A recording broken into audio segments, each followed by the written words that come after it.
We've talked throughout this course on the healing value of touch. And the more that I learn, actually I just did a literature search on massage. I think there was 140 references in the last 3 years in the Medline on touch. And Dr. Fields at the University of Miami is really kind of leading this charge. She's a nurse in a prenatal intensive care unit, or was. She's now, I think, a professor. Does anybody know Dr. Fields? And so she did the original study years ago, taking these preemies, massaging them for a few minutes, and showing that they gained weight faster and they were able to be discharged from the neonatal intensive care unit sooner.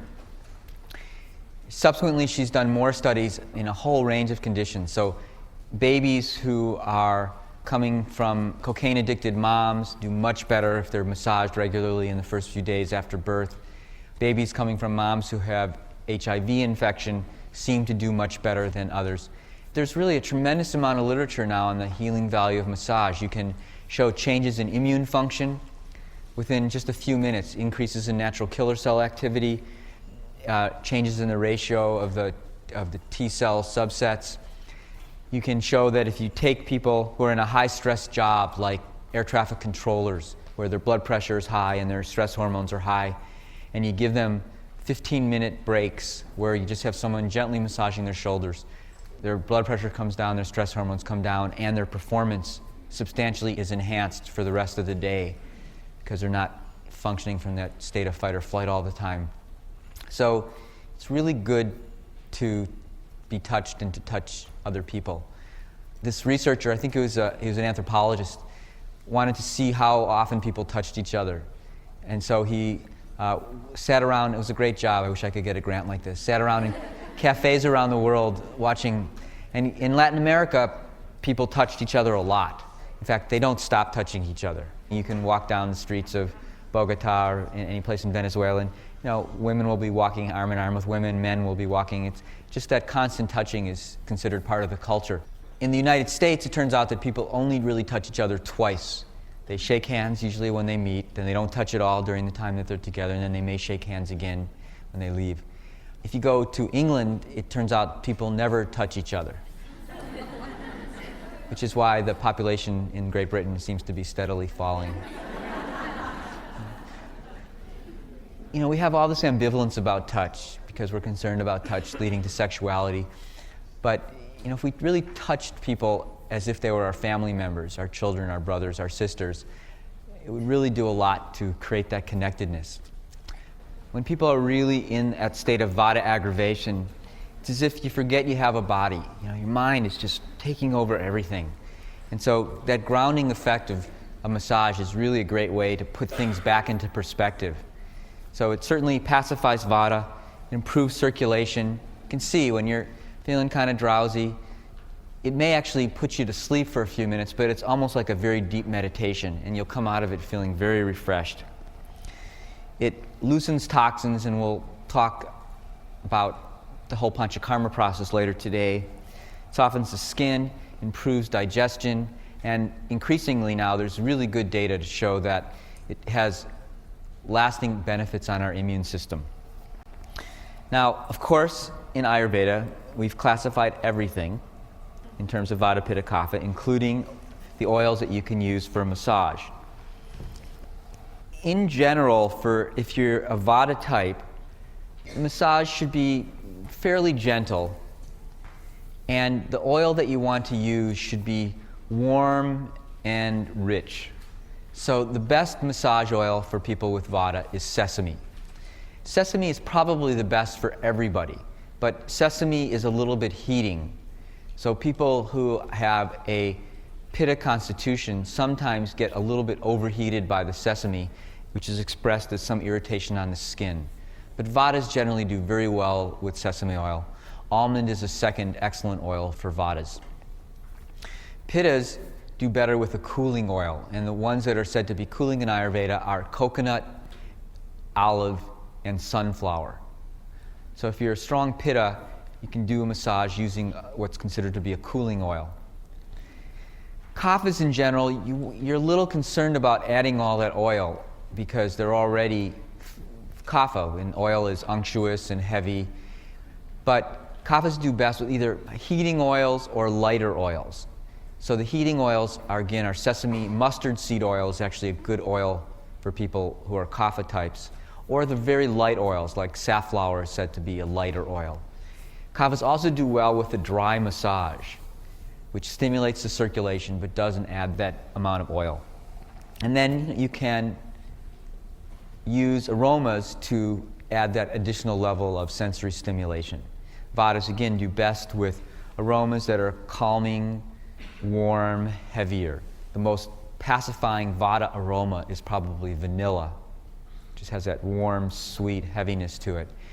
But most of the floral and fruity fragrances are Vata pacifying, except for jasmine, which is a little bit cooling and more kind of elevating. Pittas do very well with, again, the floral, sweet floral fragrances. Particularly jasmine is very good for pittas. Sandalwood is very good for pittas. Rose is very good for pittas. And then kaphas do best with kind of the more spicy fragrances. So cinnamon, eucalyptus, sage, basil, slightly more medicinal or herby smells are good for kaphas. But more importantly than anything is that you choose something that you like. In Ayurveda, one of the most important things for good general health is to perform a daily massage on yourself. And it's recommended that you do this before you take your bath or your shower. So it's a nice ritual. It can take 10, 15 minutes if you have the time. It can take about 10 or 15 seconds if you don't. It's really a great thing to add to your day. What you want to do is you get the oil that you're going to be using and get one of these little plastic squeegee bottles with the flip tops on it so you don't have the glass bottle in your bathroom. And then just heat it up under the hot running water or fill up your sink partway with hot water. Get it so it's a little bit warmer than room temperature. It's good to lay yourself out a towel that you consider to be your abhyanga. Abhyanga is the Sanskrit word for self-massage, or actually it's for applying oil. So use one towel because it does tend to saturate the towel and then you don't have all your towels smelling like sesame oil. But find one towel and then you heat up the oil and you just use a little bit of it. You're not going to be covering yourself with this type of a massage. It's just enough to get the skin lubricated with the oil. So let's do it together because it's actually fun and it'll wake us up. So we're pretending that we have this oil. Put a little bit of oil, and then you'll start by just as if you're shampooing your head. So using mainly the flat parts of your hand, a little bit of your fingers, just rub it through your scalp. Then move to your forehead and just move the oil into your forehead. Then the rest of your face. And then spend some extra time on your ears. And Ayurveda describes these points known as marma points, which are these junction points between consciousness and matter. And there are a lot of them in the ear. In fact, most of the acupuncture points are actually derived from these marma points. Spend a little time on your neck and the back of your neck. And then over your chest, gently rub in circular motions over your chest. Up and down over the sternum. And then circular over the abdomen. It's a great thing to do when your children have tummy aches. Just get a little bit of warm oil and just rub their belly in a clockwise direction. Then, as best as you can, go up and down over your spine. This is when it really helps to have a partner. Okay.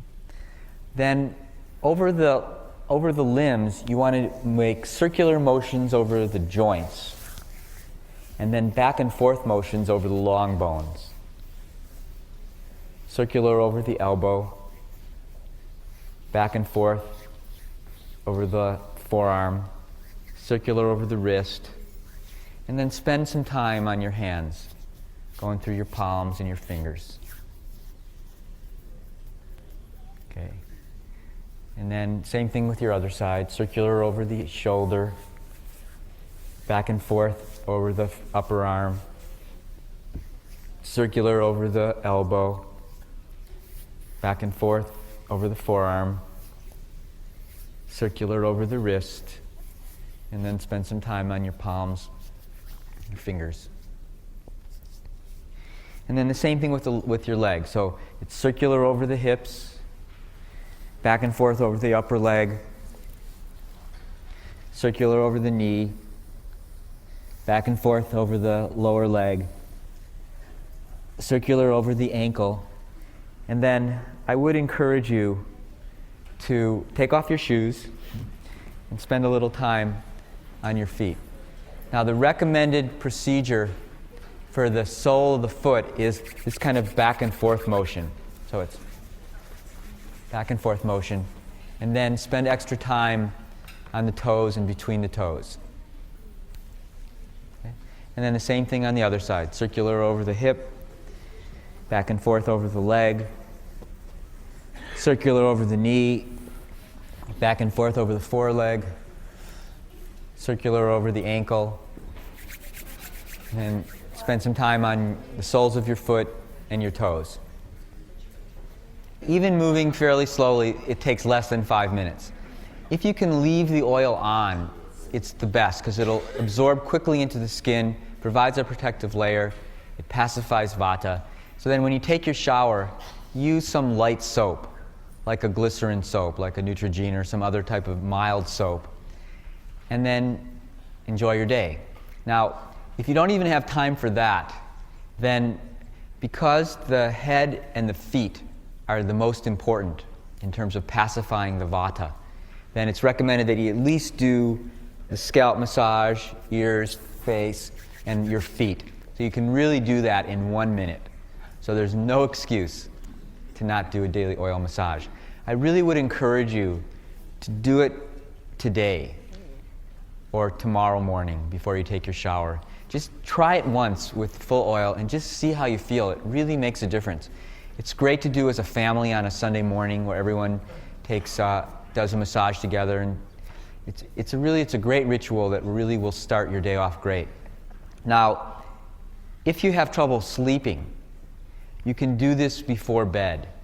So the recommended procedure is first make yourself a nice warm bath, and you can put in some vata pacifying herbs into the bath as well, or vata pacifying aromas. Then do a nice slow gentle massage, take a warm bath, then either drink a cup of vata pacifying tea or make yourself a cup of warm milk with some cardamom and nutmeg in it, and then get into bed. And you'll see that this whole procedure of quieting down the vata through the touch, through the warm bath, through the milk, all that will just get you to sleep. Everyone want to take a nap right now just thinking about it? Okay. So, touch often, touch sensitively. It's what connects us. Use it regularly. You'll see it really makes a difference. It's one of the most nurturing things we can do.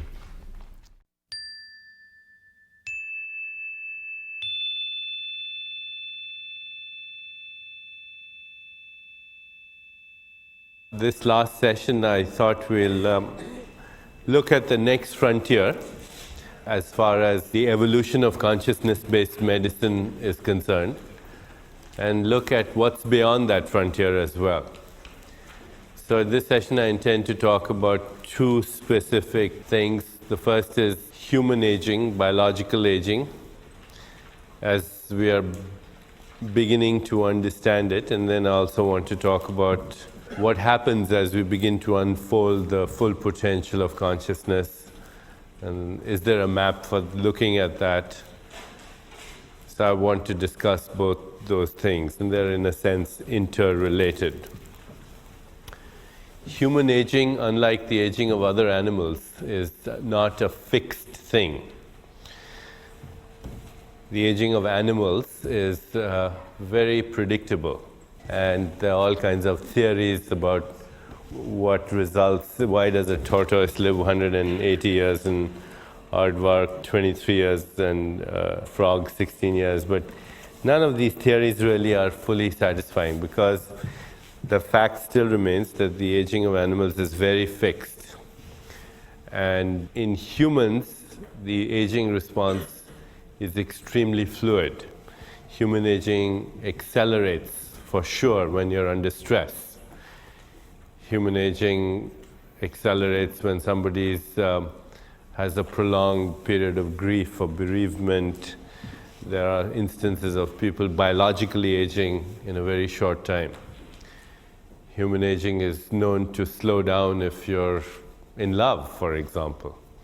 But the most interesting thing about human aging is that it is also reversible biologically. And I want to talk about that a little bit in a few moments.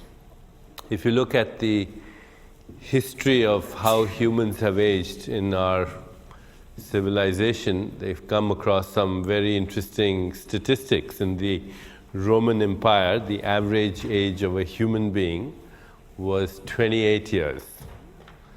So when Caesar died at the age of 31 or 32, he was a really old man.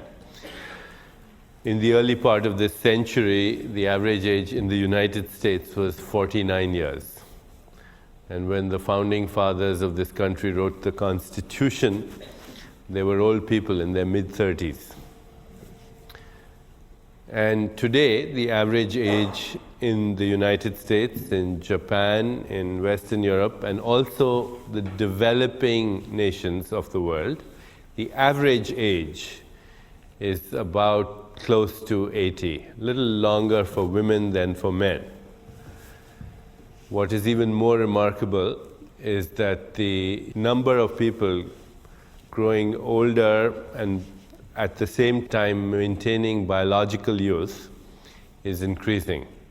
The fastest growing segment of the American population today is over the age of 90. The fastest rate of growth in the population is people over the age of 90. So definitely there's something happening in society where expectations of what happens with aging are changing.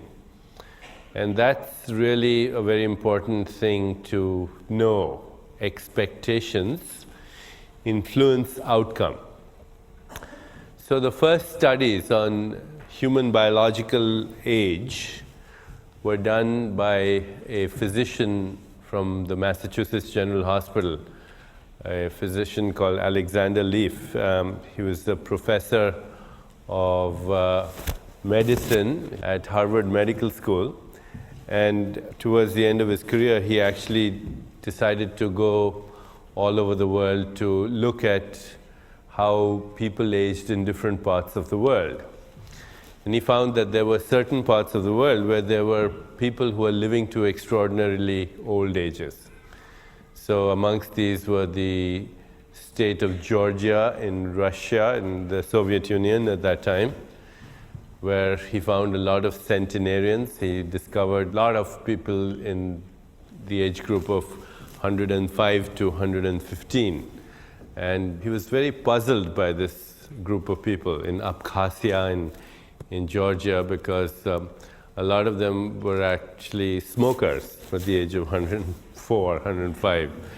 They would work in the fields at the age of 90, 100, horseback riding, swimming in ice-cold streams, in snowy mountains, etc. He also found the same phenomenon in certain parts of Afghanistan, and also found the same phenomenon in certain parts of the Hindu Kush Mountains. And of course, in Mexico, there's a group of Indians known as the Tarahumara Indians that not only age in a completely different way, but there is a tradition amongst the Tarahumara Indians of marathon running. And their collective belief system is that as you grow older, you become better at running. So the 60-year-olds are faster runners and have more endurance than the 20-year-olds. That's part of their tradition. In fact, that's how they send messages, or used to send messages from one Indian chief to another. Expectation influences outcome. Dr. Leaf wanted to find the common ingredient in all these different population groups. And he could not find anything that was common in their diet. For example, the diet of people in Alaska, by our standards, is extremely unhealthy, of the Indians in Alaska. Most of the time they eat whale blubber. And yet, if you put them on a vegetarian diet, then their cholesterol goes up, they get rotten teeth and heart attacks because they have adapted to their environment over millennia. So he couldn't find a common factor in their diet. He couldn't find a common factor in the climate. He couldn't find a common factor in anything except one thing. And that was the collective belief system of these people. In Abkhazia, for example, the collective belief system is that as you grow older, you get better. That as you grow elder, you become wiser. That as you grow older, you become more glamorous. So, in fact, one of the problems Dr. Leaf had when he was doing his studies was that he never really knew how old these people were, because every time he asked them their age, they exaggerated it. Because it was fashionable to be older. So they would always exaggerate it, he says, which is quite the reverse of what people do in other parts of the world. His thesis, therefore, was that the collective belief system, or the collective consciousness, if you will, influences the individual expectation. And Nietzsche once said, even though we think that we think, even though we believe that we are thinking all the time, most of the time we are being thought by the collective mind. Our individual thoughts are context bound. They come out not randomly, but out of a context of cultural expectations and social expectations, our racial history, our religious indoctrination, our whole worldview influences every single thought that you have. And if your collective expectation, therefore, is that by age 65 we have to retire, and then shortly after that we have to go to Florida, and shortly after that we have to languish in a nursing home, then that will become a self-fulfilling prophecy. To alter the epidemiology of aging, which has influenced the aging on a collective level, then you have to really begin to educate people that human aging is extremely flexible, and that there are examples of people who are achieving an advanced degree of chronological age, but at the same time maintaining a youthful biological age. Then there must be a mechanism for it. And if there's a mechanism for it, then we can all learn about it. George Bernard Shaw, who is a great example actually of graceful aging. Throughout history there have been people like that. Bernard Shaw, Tolstoy, Leonardo da Vinci, Michelangelo, Picasso made great contributions to humanity in their 8th and 9th decades. So one of his famous quotes is, George Bernard Shaw says, "Youth, oh what a pity to waste it on the young." So there is now, with what we know about aging, the first time the ability to create a situation where you have both the wisdom of experience as well as the biology of youth. Because human aging is definitely flexible, fluid enough even to be reversible. I think we want to, when defining aging, we want to be familiar with certain terms. There is chronological age, which is the age on your birth certificate and your social security card. There is psychological age, which is, of course, how young or old you feel psychologically.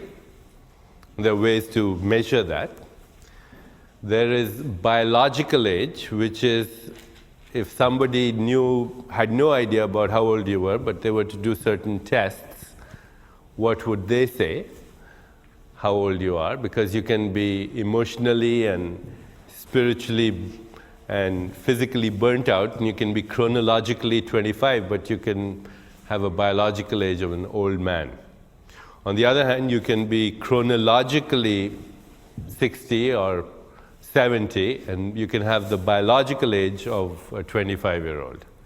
So don't confuse chronological age with biological age. And obviously, biological age is the more important marker of aging. It tells you exactly how your physiology is performing. And then, of course, there's this whole realm of spiritual age, which is essentially timeless. It's eternal. So let's look at how scientists actually would measure somebody's biological age. These are the 10 biomarkers of aging. These are the 10 biomarkers of aging. And now we can add a few more to this. Let's go over these first, and then I'll tell you what the others are. So the first way to measure somebody's age is to measure their bone density. As people grow older, their bones become thinner. And a condition starts called osteoporosis. And in fact, there are technologies such as X-ray densitometry through which you can accurately predict a person's biological age just by measuring their bone density. The second measure of biological age is body temperature regulation. How flexible is their ability to regulate their body temperature? The body temperature usually remains within a very narrow range, from 98.4 degrees to about 99 in that range. And how adaptable is that ability to environments? So older people usually get heat stroke very easily because their body temperature regulation ability is not as good. So body temperature regulation is a good marker for biological aging. Basal metabolic rate, which means the metabolic rate when you're not doing anything, at rest. And as people grow older, their metabolic rate starts to decrease. Young people have a higher metabolic rate. So of course, if you measured lots of people's basal metabolic rate, you might get different metabolic rates depending on their thyroid activity, depending on whether they are vata or pitta or kapha. We're not talking about that. We're talking about their basal metabolic rate at different ages. So whatever their basal metabolic rate is, as people grow older, it starts to fall. Sugar tolerance, which means how easily do you metabolize sugar. If you metabolize sugar very fast, that's usually a sign of youthfulness. As people grow older, they get insulin deficiency, insulin resistance. There are some changes in the secretion of growth hormone. In fact, growth hormone is decreased as people grow older. And growth hormone happens to be an insulin antagonist. And for a variety of complex reasons, what happens is, as people grow older, they don't metabolize carbohydrate as well. They don't metabolize sugar as well, and they get what is called sugar intolerance, and of course, more likely to get type 2 diabetes as well. So that's another. You can do a glucose tolerance test, which is inject sugar and watch it over several hours, and you can also predict or calculate biological age. Strength of muscles. As people grow older, the muscle strength gets weaker. As fat content in the body, people grow older, the relationship of fat to muscle, the ratio of fat to muscle also decreases. Aerobic capacity, which is your ability to utilize oxygen, that decreases as people grow old. Cholesterol HDL ratios, so you know that there are two kinds of cholesterol, HDL, high density lipoprotein, and low density lipoprotein. So low LDL, the low density lipoprotein, is the so-called bad cholesterol, and HDL is the so-called good cholesterol. As people grow older, the HDL cholesterol ratio starts to go down, which means HDL starts to decrease and the bad cholesterol starts to go up. Muscle mass, which is separate from muscle strength, blood pressure. Systolic blood pressure, in fact, increases by about 10 points for every decade of life after 50.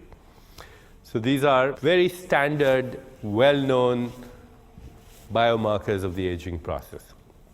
And there are 3 more I should mention. Actually, there are several more, but a few that are important. Vision. As people grow older, their vision gets worse. Sex hormone levels, particularly a precursor of testosterone, the male hormone, and the female hormone estrogen, the precursor that's called DHEA sulfate, which is short for dehydroepiandrosterone sulfate. It's an adrenal steroid that is metabolized into testosterone. And as people grow older, their DHEA levels start to fall. Younger people, the DHEA levels are higher. So vision, sex hormones levels, sexual activity as well, DHEA levels, and other things can be also measured. Things like immune function. Immune function starts to fall as people grow older. And there are some very easy, non-invasive things to do that can measure immune function. You can measure IgA levels in the saliva. IgA is a secretory immunoglobulin, part of the immune system. Skin thickness decreases. And of course, what people notice most is wrinkles, which is a result of decreasing skin thickness and a change in the elasticity or collagen in the skin. These are the standard biomarkers of aging. And I got interested in looking at the literature on this and actually pursuing some research on this shortly after my own personal interest in meditation in the 1980s. But before I get into that, in the 1980s, about 1986 I think it was, there was a very interesting study that was published by Ellen Langer from Harvard University. Ellen Langer is a psychologist at Harvard, and she's actually a full professor now of psychology at Harvard University. At that time she was a young scientist, but she made headlines. She also wrote a book called Mindfulness at that time, and she had been influenced by Dr. Alexander Leaf's studies in Abkhazia and Russia. And in the 80s, she did an experiment that was published in many journals and actually caught a lot of attention. And she called this a time experiment. And what she did was she advertised in the Boston Globe that she wanted 100 participants to participate in a time experiment. And she got the 100 participants.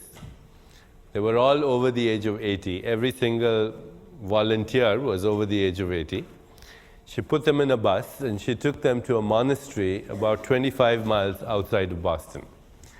And in that monastery, she created an environment from the 1950s. So Elvis Presley rock and roll music, Chevy Impalas parked outside, Alfred Hitchcock movies, Walter Cronkite reading the news. He looked young and had pimples on his face. And she said to them, be as you were in the 50s. In fact, they wore name tags, but along with the name tags, they had photographs of themselves from 30 years previously. And they were asked to identify themselves not by looking at each other first, but by looking at the photograph from 30 years ago. So that was their method of identifying each other. And then she followed them for only 3 weeks. And guess what? Every single biomarker that she measured over 3 weeks had reversed. Every single biomarker that she measured had reversed. And not just a little, but significantly. In 3 weeks by 3 years, which means that's a huge reversal in the biomarkers of aging in a short period of time. She brought them back to Boston, And of course, as soon as they came back to Boston, they started going back in the other direction. And the reason I mention this study, and it fascinates me, is not because I think we should all go to a monastery and pretend we're living in the 50s, but because it raises a very crucial, really crucial question. And that question is, what is reality? What is reality? And perhaps what we call everyday reality is nothing other than a socially programmed hypnosis in which we're all collectively caught up. What we call everyday reality is a socially programmed hypnosis. And from time to time, people have broken out of that socially programmed hypnosis. It's been a motley collection of sages and psychotics and geniuses. Sometimes go to a psychiatric ward, as I've done through my training. Go to a psychiatric ward, and I'm not joking, and you'll see very different expressions of biological age depending on the kind of psychosis that people have. Because psychosis is a reality. It just happens to be an isolated reality and not part of the collective reality. If we are all having a collective psychosis, then we assume it's reality. It happened in Germany when the Holocaust took place. A whole collective psyche became psychotic, but nobody thought, at least while in it, that there was anything abnormal about it. There's an interesting thing about these altered states of consciousness. In medical school, when we learned about neurosis, we were told a neurotic is a person who builds castles in the air, and a psychotic is one who lives in them. And maybe, it's an important thing to ask ourselves, are we part of a psychosis of the collective mind? That what we call normal is the psychopathology of the average, which we take for granted? It's really, unless we ask ourselves that, we will not be breaking out of the hypnosis of our own conditioning. And that's the whole goal of everything you've learned this week, is to start a process of self-awareness which allows us to become independent of the collective mind and ultimately to reach a critical mass of self-awareness so the collective mind itself transforms. Because unless the collective mind transforms, our individual thoughts being context-bound, we are not going to really have a change, a real dramatic change in our biological function, because we are influenced by that. And Ayurveda, in fact, in Vedic science, the history of humanity is divided into 4 distinct yugas or eons of time. And there are some references to that in the biblical literature as well. So a span of time where the critical mass is more or less enlightened. And if the critical mass is more or less enlightened, then everybody is living for 1,000 years. It's called Satyug in Vedic literature. And the extreme opposite of that is where the critical mass is in the stage of extreme ignorance. And it's presumably what we're in now. And where the average lifespan is less than 100, and then there are phases in between. And the pendulum kind of swings between one eon of time, another eon of time. And there are references to that in biblical literature as well. From a purely scientific perspective, though, I think one can say that our consciousness, because it transforms itself into our biology, is the critical element in the human aging process. Now, having said that, let's go over these biomarkers. I mentioned to you Ellen Langer's study. Well, there was another study in the 1980s, which was not a psychological intervention at all. And this study was from Tufts University. And this study actually took people between the ages of 84 and 96. So the youngest person in the Tufts University study was 84, and the oldest was 96. They started with 84-year-old people, 84 years young people, I should say, and they started with weight training slowly, and then introduced aerobic exercise. And in 6 months of first very gradual progressive increase in exercise, physical exercise, both aerobics and weight training, in 6 months, these people between the ages of 84 and 96, they were biologically, as measured by these biomarkers, in their 50s and 60s. They could lift more weight, they had more stamina, they had more mental alertness, they had more creativity, they had more vitality, they had more enthusiasm for life than people in their 50s and 60s. Remarkable study, absolutely. So since then, of course, there's the Cooper Institute in the South, and there's the Tufts University group. There are many studies going on now on how far can you carry this. I mean, if you start earlier, would it have more dramatic effects? Intuitively, it makes sense. Physical activity, both weight training, and what weight training does is it increases your basal metabolic rate, it increases your aerobic capacity. These are direct effects of exercise and weight training. It increases bone density, it increases muscle mass, it increases strength of muscles. So there are direct effects of all of this, and it increases DHEA levels as well by itself. So that was another very remarkable piece of data. The third piece of data came also in the 1980s, and this was on a group of people practicing meditation. It was done by Keith Wallace, who is a PhD, and in fact did the first study on the physiology of meditation in 1970. It was associated and has been associated with Maharishi, Maharishi Mahesh Yogi brought meditation to the West, literally in a huge way, starting in the 60s. So Keith Wallace and Benson, who is a Harvard physician, did this landmark study in 1970, which was published in the journal Science.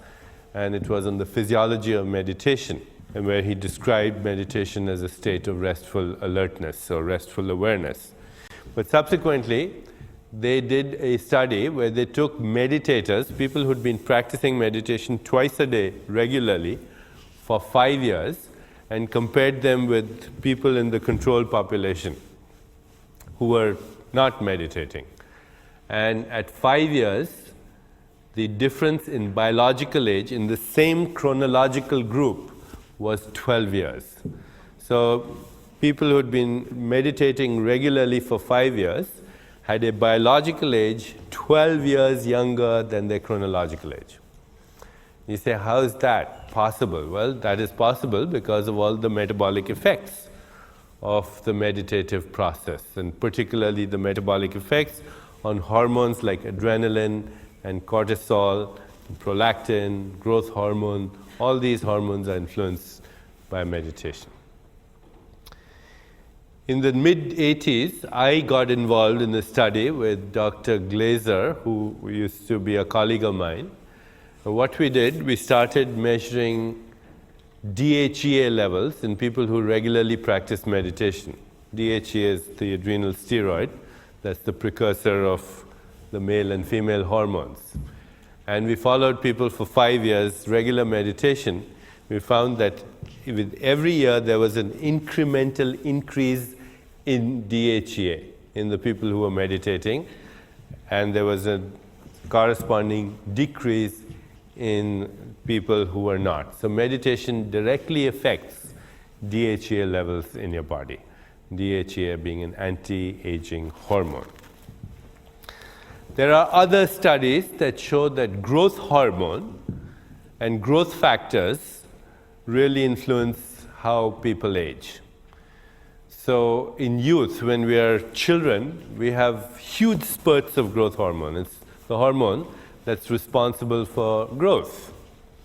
But adults also secrete growth hormone. And in adults, the function of growth hormone is that it's an anabolic hormone. It takes all forms of energy and stores them in your system. And as people grow older, first of all, the surges of growth hormone decrease, but also growth hormone levels also decrease. So about 1985 or so, there was a study in the New England Journal of Medicine.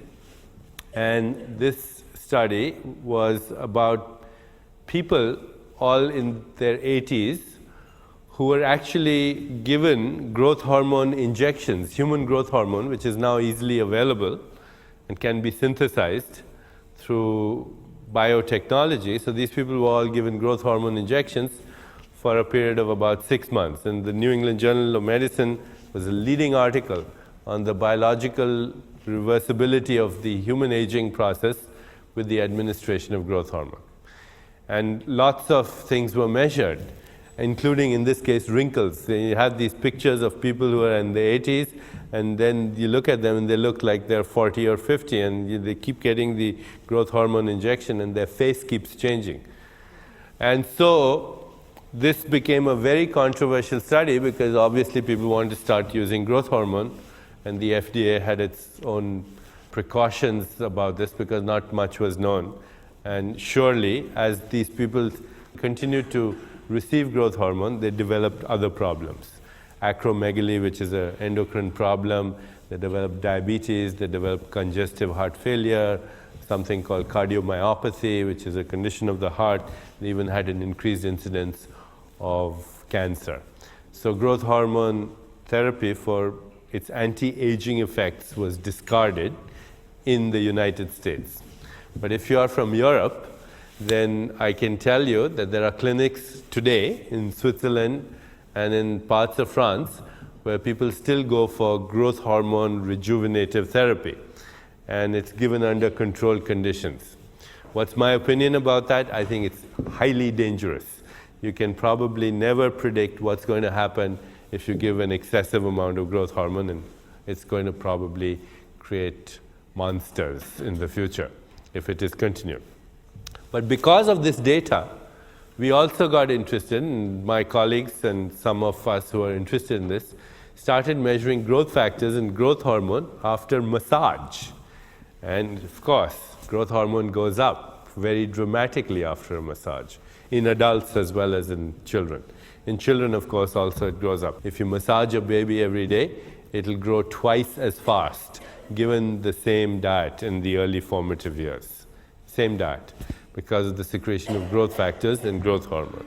So I think massage has rejuvenative effects, undoubtedly, not only because of the secretion of growth hormone, but also because of the absorption of free radical scavengers, and especially if you use antioxidants in the massage oil, if you use herbal supplements in the massage oil, there's a huge amount of transdermal absorption, which affects not only growth hormone levels, but the antioxidant effects. So therefore, there's another strategy to aging, anti-aging, and that is nutritional supplements.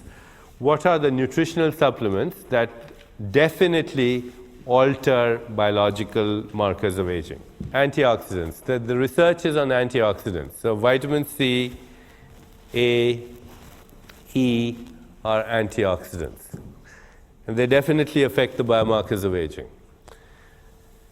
Now, we started to look at the herbal supplements in the Vedic, Ayurvedic literature. And of all of those, the one that's supposed to be the most effective is amlaki, the Indian gooseberry, Embellia myrabolum. This is the most powerful antioxidant known, more than any vitamin C that you can take, because it comes in a very special way, packaged by Mother Nature. The receptors in the body recognize it, and the way it's made is with ghee, which is clarified butter. And you would say, my God, clarified butter, what's that going to do to my cholesterol?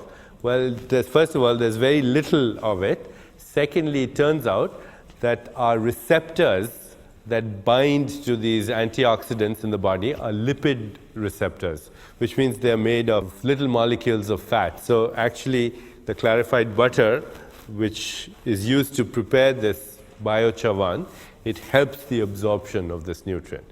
There are many good studies worldwide on the effects of this antioxidant effects, anti-carcinogenic effects, anti-arthritic effects, and basically rejuvenative effects. So if I was to summarize all the strategies for aging, I would say they are as follows, the ones that I mentioned. Change your expectation about aging. Get enough exercise to really make a difference in your muscle mass, in your muscle strength, in your bone density. And you have to go about doing that gradually, but really put attention on increasing muscle mass, bone density, and muscle strength. Everything else will be taken care of if you do that.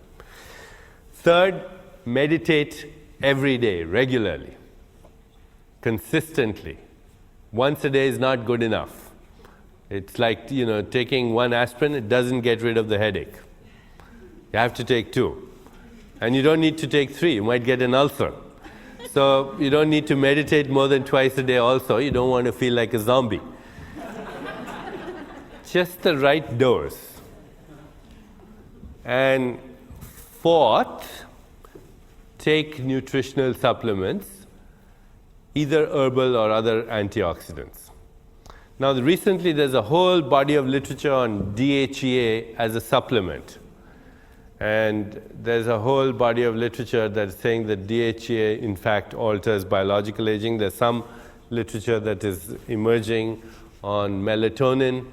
And all I can say to you is it looks good. But I can't say that the scientific data at the moment says definitely this is going to work. Now, just want to say, how about the spiritual insight into all this? The mental attitude.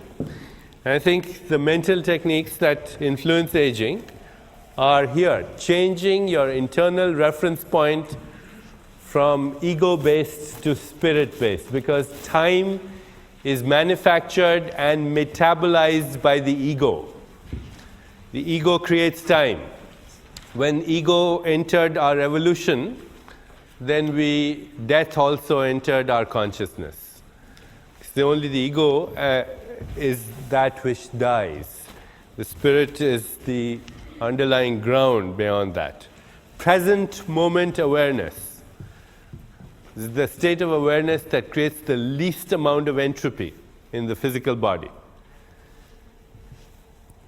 Uncertainty as part of the overall order of things, or what we call the wisdom of uncertainty, which is I accept that as my anchor, to be comfortable with uncertainty, because certainty is the prison of the past. It's the stale repetition of outworn ideas in the past.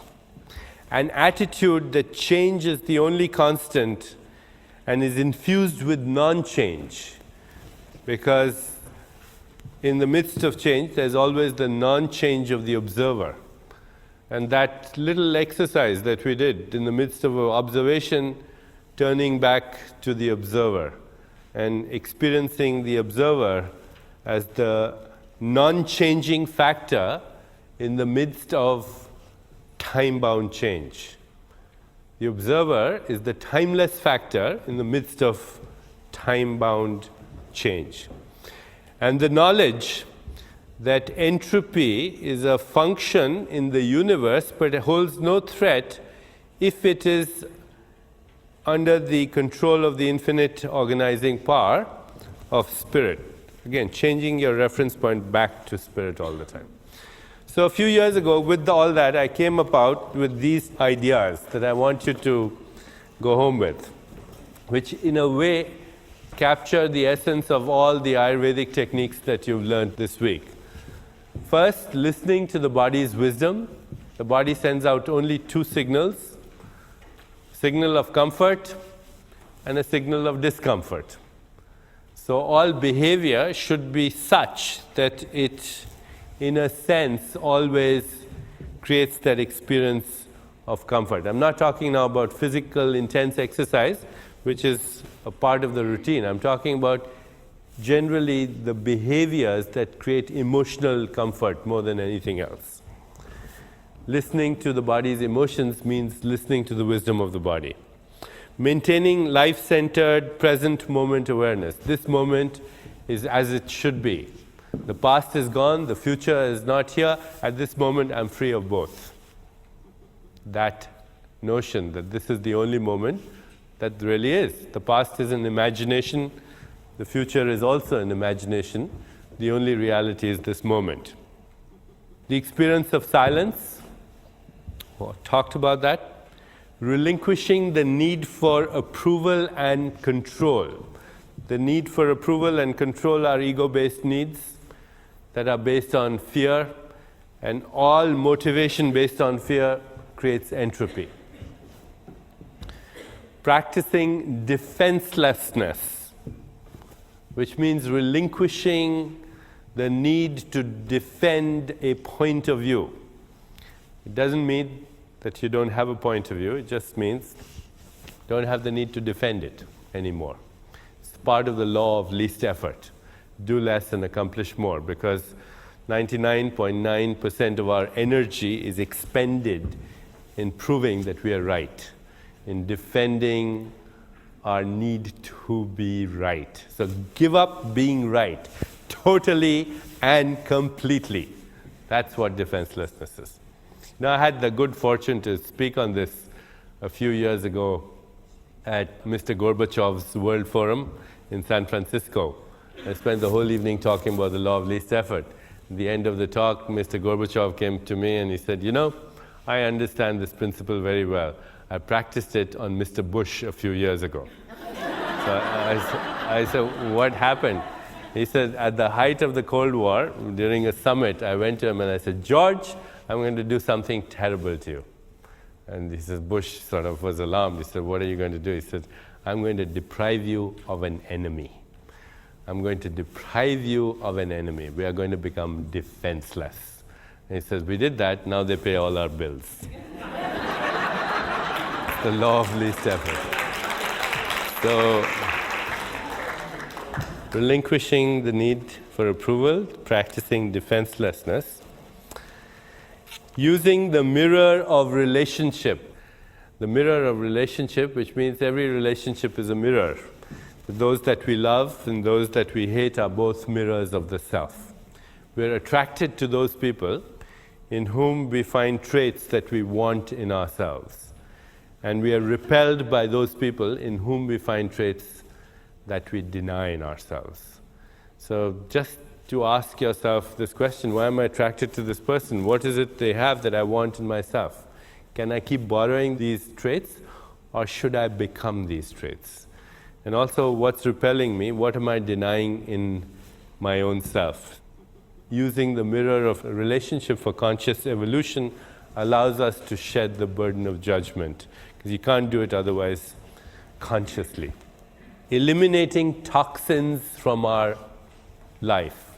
And that includes eliminating toxic people from our life. Toxic relationships, toxic emotions, toxic food, toxic chemicals, they all have the same effect. They create toxins in the body. Now you can even measure these toxins, all these hydrogen peroxide and singlet oxygen and all the things that go along in the name of radicals, hydroxy radical and so on. Replacing fear-based behavior with love-based behavior, that means internal points of reference is shifting from ego to spirit, and a deeper understanding that only come with the evolution of consciousness, that behind the mask of matter there is a deeper reality. And that as we explore this deeper reality, we have access to states of awareness that we never recognized we had. And these states of awareness are beyond waking, dreaming, and sleeping. I mentioned them the other day as an introduction, glimpsing the soul, cosmic consciousness, refined cosmic consciousness, or divine consciousness, and ultimately unity consciousness. And I'll just say a few words, because I can only say a few things. The rest is experience, and hopefully we'll share that experience as we explore the world of spirit and consciousness together in future sessions.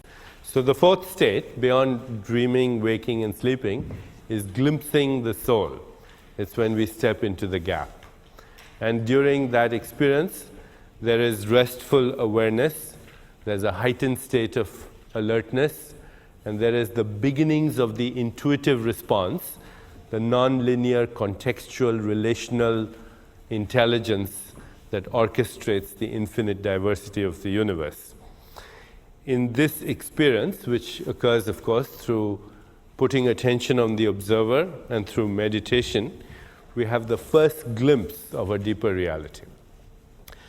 Beyond the fourth state of consciousness is the fifth state of consciousness, which is called cosmic state of consciousness, which creates, just like the fourth state, restful awareness, creates its own physiology, its own brainwave pattern, its own cardiac pattern, its own immune function, etc. The fifth state of consciousness does the same. The fifth state of consciousness is called cosmic consciousness. It is the simultaneity of local and non-local awareness at the same time, which means the attention is on the observer and the observed at the same time. It's also called an alert witnessing of the roles we play. So I'm playing the role of a speaker and author right now. I also play the role of a father, I play the role of a son, I play the role of a husband, I play the role of a doctor. I'm not the roles I'm playing. I'm the alert witness of the roles I'm playing. It might be my destiny to play an infinity of roles, but I'm not the roles I'm playing. So in that alert witnessing, what happens is there's a state of awareness where there is the non-judgmental awareness of waking, dreaming, and sleeping. Dreams are lucid because there's a part of you who's watching the dream. Even deep sleep has a part of you that's fully awake to the physiology of deep sleep, body and mind and brain function. Activity, there's a part of you that's caught up in activity, and there's a part of you that's totally detached, which is what the spiritual traditions say, to be in this world and not of it. That's local and non-local awareness at the same time. Now in this state, if somebody were to measure your brain waves would show the same physiology as in deep meditation, even if you were playing tennis. So it's a very interesting physiological functioning that correlates with cosmic consciousness. You're in the midst of dynamic activity, but your silent observer is not overshadowed by the observation. And your physiology reflects that. Your brain waves reflect that. Your cardiac coherence reflects that. The electromagnetic fields around your body reflect that. That's cosmic consciousness. Here what happens is we go beyond the intuitive response into the creative response, because in fact what we start experiencing more and more are coincidences and improbabilities, the conspiracy of improbabilities. The conspiracy of improbabilities that starts to weave a meaningful incident in our lives. And that's what good luck is. It's opportunity meeting preparedness. The sixth state of consciousness, which is beyond cosmic consciousness, can also call refined cosmic consciousness, is to have the experience of the observer in the observed, which means I'm looking at this flower, and I'm now, it's not something that you make a mood of. This is something that happens with the evolution of consciousness. Anybody can make a mood of anything. That's one of the problems with all spiritual disciplines. You don't know if somebody is lying or telling the truth. Only you know. Only you know. And if you know, then you don't even feel the need to tell anybody about it. So the sixth state of consciousness is to see the object of your observation both in its local and in its non-local nature. So as I'm looking at the flower, I see the flower, but you also see the rainbow and the sunshine and the earth and the water and the wind and the void of space and the vast history of creation that brought this to where it is right now. That's going beyond the mere appearance into the underlying reality. And when you go beyond even that, then you see and cognize the same spirit. That's the sixth state of consciousness, where meaningful coincidence and synchronicity accelerates to the point where everything seems to be miraculous, because that's the experience.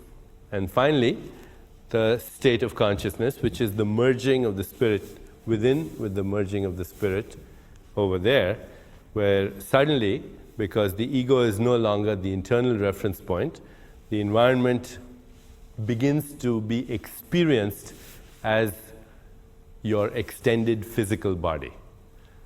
So there is the experience in awareness that the environment is not separate from me, it's my physical body. The earth is actually my physical body, and the trees are actually my lungs. Now, intellectually, that's actually true, because we're recycling the dust that makes us with the dust out there. We're recycled dirt, basically. We're recycling that. So intellectually, that's okay to know that. But I'm not talking intellectually. I'm talking about experientially, to look at the earth and the trees and experience them as my own physical being. So what Rumi says in one of his poems says, "Let the waters settle, and you will see stars and moon mirrored in your being." It's a state of awareness which goes beyond the miraculous, because in fact, everything is a miracle. So that's the course of evolution, metabiological evolution, beyond biological evolution, that hopefully we're all going to collectively together explore as the years unroll, since we are going to have the wisdom of aging with the biology of youth. And if there's only one word that I can use to express all that, it would be the experience of love, not as a sentiment, not as an emotion, but as the ultimate truth at the heart of creation, the experiential knowledge of unity consciousness.